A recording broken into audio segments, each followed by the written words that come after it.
Na Rúa padecimos o incendio máis grave da nosa historia, no que ardeu un 80% do término municipal, pero no que ten a ver co monte en realidade foi o 100% de toda a superficie forestal e de monte do concello, e isto supuxo, bueno, pues, máis aló do evidente problema do incendio en sí, non? Que foi absolutamente devastador para a Rúa, toda a problemática no que ten a ver con escorrentías e arrastres posterior. E a partir de aí, pois, o Concello está a facer un traballo prácticamente pois, en solitario, con medios propios, non?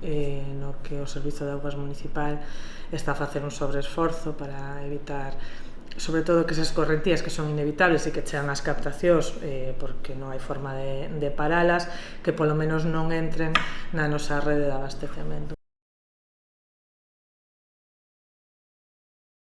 Despois do incendio ardéronos todas as tuberías de captación de auga, e o que fixemos para evitar que nos chegue auga sucia ao pobo, pois foi poñer uns filtrados de decantación de superficie, non? Para os restos que quedan, as cinzas que quedan flotando na auga, pois metimos dúas redes de filtrado antes da saída da auga hacia o pobo.